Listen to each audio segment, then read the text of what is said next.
The 2025 Formula One season has been nothing short of cinematic, filled with rivalries, mind games, and moments that make you question who's truly in control. But few stories have captured the imagination quite like the rise of Oscar Piastri, the calm, analytical Australian who dared to take on Lando Norris in equal machinery. For months, he stood tall, leading the championship while the paddock whispered, could Piastri actually beat McLaren's golden boy? Yet in Mexico, that narrative shattered.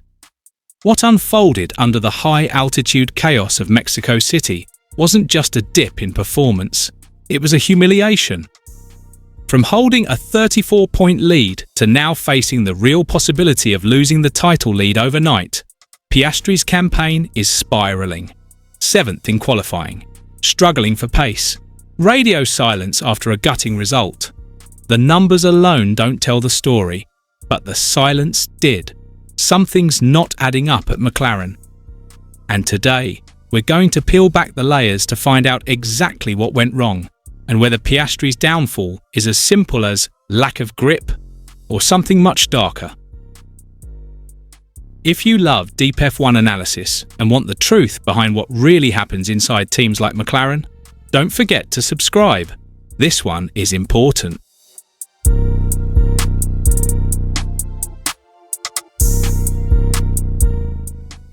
For 6 months, Oscar Piastri was the calm storm at the top of Formula One, clinical, unflappable, and consistent. He had led the championship since April, proving that McLaren's young duo could go head-to-head with Redbull and Ferrari. But at the Mexico Grand Prix, that calm exterior cracked. What unfolded wasn't just a poor qualifying, it was a nightmare that shook his championship campaign to its core. 6/10ths off his teammate, 7th on the grid, and visibly confused about what went wrong. The gap between Piastri and Norris wasn't supposed to exist, yet in Mexico, it was undeniable. Lando Norris didn't just out-qualify him, he annihilated him. His pole position lap, a blistering 1 minute 15.586 seconds, was nearly perfect, leaving even Norris in disbelief. "I don't know how I did that," he admitted. The gap, over 6/10ths, was the largest between the two McLaren drivers all season. For Piastri, who had spent most of the year qualifying in the top 3, that's not just a bad session, that's an existential crisis. How did the driver, who once looked like McLaren's title spearhead, suddenly lose all grip, confidence and pace within just a few races? Andrea Stella, McLaren's team principal, offered a technical explanation.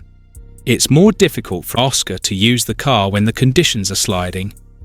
Mexico's thin air, dusty surface and unpredictable grip levels made it a nightmare for precision-based drivers.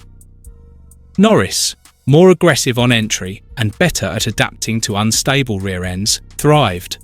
But Stella's words carried a deeper undertone. Piastri wasn't just struggling, he was lost. The car wasn't giving him what he needed, and McLaren didn't yet know why. Actually, Piastri will start the race from P8, but the only bonus for Piastri is that he will start from P7 because Carlos Sainz is serving a grid penalty. It is a hammer blow to Piastri's title hopes, with the Aussie facing the probability that Norris will have the championship lead heading into the final races of the year. Then came the whispers. Piastri's side of the garage reportedly noted inconsistencies in power delivery, subtle differences in throttle response that made the MCL39 unpredictable out of slow corners. That's where Norris built his time advantage. Traction zones. Coincidence? Possibly. But it's hard to ignore that this is the second consecutive weekend where Piastri's pace disappeared without explanation. He's been slower in every sector, in every practice session, with no clear technical fault. The question many fans started asking was uncomfortable.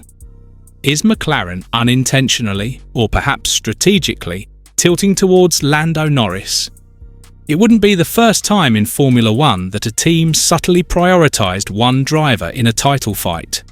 Not sabotage in the literal sense, but rather a shift of energy, attention and focus toward the driver they believe has the best shot at delivering the title, or in this case, the biggest marketing impact. McLaren's identity has long been tied to Norris. He's the fan favourite, the British star, the long-term project. Piastri, as brilliant as he is the new challenger. And when two drivers are fighting for the same prize under the same roof, history shows the balance rarely stays even. Still, facts matter, and the facts suggest Norris has simply been in another gear lately. 5 poles this season, relentless pace, and growing confidence that radiates through the paddock. He's in sync with the car. His feedback shapes the setup direction, and as that development path continues, it's possible the car's evolving characteristics are suiting him more than Piastri. That's the silent killer in modern F1.